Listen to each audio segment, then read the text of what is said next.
Hello, my name is Kevin Smith. I am a U.S. government meteorologist and forecaster with the National Weather Service office located in Paducah, Kentucky. When we experience significant earthquakes in the Quad State region, a question that is often asked is, what does the National Weather Service have to do with earthquakes? The purpose of this presentation is to show you the role of the National Weather Service when an earthquake strikes in this region. Let us begin with some basic definitions. Seismology is the science that deals with earthquakes and artificially produced vibrations of the earth. Meteorology is the science that deals with the atmosphere and with weather. Professionals trained in these scientific disciplines are referred to as seismologists and meteorologists, respectively. Meteorologists deal with the atmosphere from the ground up, while seismologists work with the ground surface and below.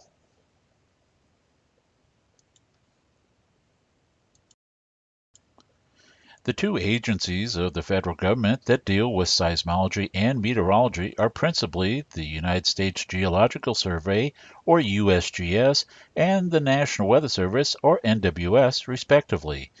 Here are their mission statements. In their role to serve the public, they share a common goal to minimize and protect loss of life and property. These two agencies work in partnership with each other every day to meet that goal. In fact, the services each agency provide are critical to each other and to the public. Worldwide and in the United States, earthquakes are more common than you might think. The picture in the upper left shows the North American continent and shows earthquakes of all magnitudes that have occurred in a typical week. Closer to home, on the image on the right, we have two active seismic zones. The New Madrid seismic zone, named after the community of New Madrid, Missouri, and the Wabash Valley seismic zone, which covers parts of southeast Illinois and southwest Indiana along the Wabash River. Most people may not even feel these earthquakes, but when the intensity of the quake reaches a particular level, usually greater than 2.5 on the Mercalli intensity scale, it is noticed by the public. It is at this time that the National Weather Service hears about it and that the USGS is actively recording and investigating it. This image shows a sample of some recent earthquakes in our region. The picture on the left depicts a magnitude 5.2 earthquake that occurred near Belmont, Illinois on April 18, 2008. This quake produced damage near the area highlighted in red and yellow and was felt hundreds of miles away from the epicenter. The image shown on the right shows a heliocorder display taken from a sensor buried at the National Weather Service office in Paducah, Kentucky. The grouping of vertical lines, shown in blue near the center of this picture, depict the measurement of the earthquake recorded by this sensor. Once the vibrations in the earth are detected, the National Weather Service and the U.S. Geological Survey will determine whether it came from natural sources or was man-made, such as coming from a quarry blast. Similar to what the National Weather Service uses to determine the damage and wind speeds of a destructive tornado, the USGS uses a moment magnitude of the earthquake and determines the destructive nature of this quake using the modified Mercalli intensity scale, as shown. Each Roman numeral, displayed in red, corresponds to the magnitude of damage described in the associated text. Each full change in magnitude upward from 1 to 12 is an increase in magnitude 10 times stronger than the one below it.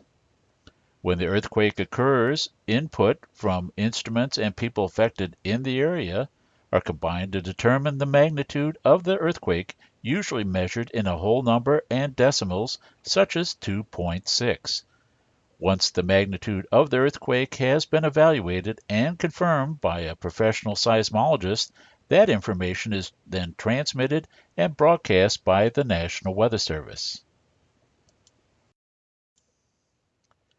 Once all the information is gathered from the public, emergency managers, and the USGS National Earthquake Information Center, this information is disseminated through a program used by the National Weather Service into a finished product.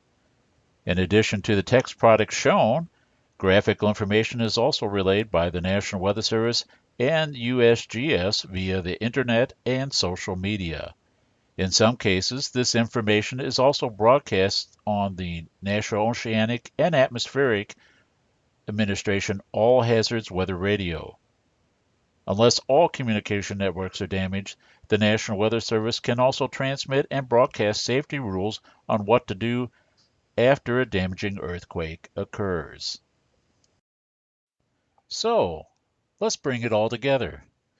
The National Weather Service and the USGS work together along with other institutions to verify and disseminate information about the occurrence of earthquakes. The National Weather Service uses a cooperative network of satellite, phone, and radio communications to get the information out. The Internet and social media work to spread the word even faster to the public. How can you help? If you actually felt an earthquake, share your observations using the following internet link from the USGS National Earthquake Information Center and go to the section that says, "Did you feel it?" I would like to thank you for taking time to listen and view this presentation. Hopefully it has given you a little insight into the role of the National Weather Service during and following earthquakes.